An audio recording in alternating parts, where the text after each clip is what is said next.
জয় যিশু, হালেলুয়া। সবাইকে একত্রে নমস্কার। আমার একটা সাক্ষ্য আছে যে দুর্গাপুজো সপ্তমীর দিন আমি শাক তুলতে গিয়েছিলাম বাড়িতে। সেখানে শাক তুলতে যেয়ে আমার চোখে খোঁচা হয়ে যায়, মানে ভুট্টা গাছের পাতা খোঁচা হয়ে যায় চোখে, এমন খোঁচা হয়ে গেছে দিয়ে আর চোখে তাকাতে পারছি না। দিয়ে থাকতে থাকতে সারাদিন কেটে যাচ্ছে, সারাদিন কাটতে কাটতে দিয়ে আমার চোখ দুটো যেন বন্ধ হয়ে যাচ্ছে, আর আমি চোখে চাইতেই পাচ্ছি না। এবারে আমি প্রভুর কাছে জানাচ্ছি, প্রভু গো, আমি তো তোমাকেই ভালোবাসি, আমি তোমাকে ছাড়া তো আমি আর কাউকেই বিশ্বাস করি না, আমি তোমার প্রার্থনা করেই আমি গিয়েছি, তবু কেন আমার এমন হলো। তারপর প্রভুর কাছে প্রচুর মানে কান্না করে কেঁদেছিলাম।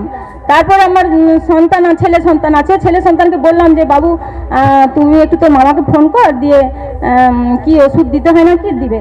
দিয়ে ওখানে ও ফোন করলো, দিয়ে মামা একটা ড্রপ দিল, সেই ড্রপটা লাগাতেও কমেছে না, কমে যাবে তবে দেরি হবে। তারপর আমি প্রচুর মানে কাঁদছি। আর রাত্রেবেলা আমি প্রতিদিনই কাকুর বাড়িতে, হেমন্ত কাকুর বাড়িতে আমি প্রতিদিন প্রার্থনা শুনতে যাই, আর সেই দিন রাত্রেবেলা আর আমি যেতেই পারছি না, এত কষ্ট হচ্ছে, যন্ত্রণা হচ্ছে চোখ, আমি আর যেতেই পারিনি। তখন আমি প্রভুর কাছে প্রচুর কাঁদলাম যে প্রভু, আমি তোমার প্রতিদিনই বার্তা শুনি, একদিনও আমি মিস করিনি, আমি শুনতে যেতে পারবো না আজকে। প্রচুর কাঁদছিলাম।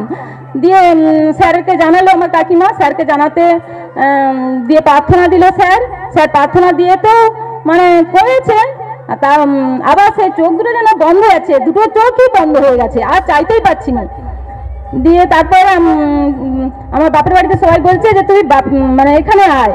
আমি বলছি ওখানে আমি যাবো কি করে, এখন তো কোনো ডক্টরও নেই, ডক্টর তো কোথায় পাবো, এখন পুজোর সময় কোনো ডক্টর নেই। তখন আমি প্রভুর কাছে জানালাম, প্রভু এখন তখন ডক্টর তো পাওয়া যাচ্ছে না, আমি কি করবো তাহলে। দিয়ে বাপের বাড়িতে যেতে যেতে একটা হসপিটালে, সেখানে আমার সন্তান যায়, যে ডক্টরের দেখাই পেয়েছে, দিয়ে বলছে মা এখানে ডাক্তার দেখানো হবে, চোখের ডাক্তার এসেছে। দিয়ে ডাক্তার দেখাতে যাব, তখনও আবার স্যারকে আবার বলেছিলাম যে স্যার যেন প্রার্থনা দেয়। স্যার আমাদের প্রার্থনা দিয়েছিলেন, আর ডক্টর বলেছে যে খুব রিস্ক, মানে চোখের ব্যাপার প্রচুর, মানে ভয় প্রচুর হচ্ছে আর কি। তখন স্যার প্রার্থনা দিল, প্রার্থনা দেওয়াতে তারপরের দিন আবার আমি ডাক্তার দেখাতে যাই। তারপরে বলছে কি বলেন না, অসুবিধা নেই, আর ভালো হয়ে গেছে, মানে কমে যাবে, 8 দিন 15 দিন যাবে, কমে যাবে, এই ড্রপগুলো লাগাও কমে যাবে।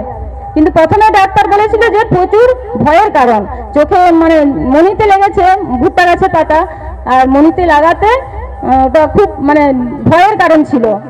তারপরে আমি ঈশ্বরের কাছে কেঁদেছিলাম যে প্রভু গো, আমি তোমার কি চোখে দেখতেও পাবো না, গান করতে পারবো না, আর বাক্য পড়তে পারবো না, তুমি আমার চোখ দুটোকে তুমি ভালো করে দাও। প্রভুর কাছে প্রচুর কেঁদেছিলাম। তাই ঈশ্বর পিতা পুত্র পবিত্র আত্মাকে জানাই অসংখ্য অসংখ্য ধন্যবাদ, আর স্যারকেও আমাদের জানাই অসংখ্য ধন্যবাদ। স্যার প্রার্থনা দিয়াতে আমি সুস্থ হয়ে গেছি, আর ঈশ্বর পিতা পুত্র পবিত্র আত্মাকে জানাই অসংখ্য অসংখ্য ধন্যবাদ। আমি এখন সুস্থ আছি, চোখেও দেখতে পাচ্ছি। আর সবাইকে একত্রে নমস্কার। আমার দিদি ভাইরাও প্রার্থনা করেছিল আমার জন্য, সবাইকে একত্রে নমস্কার।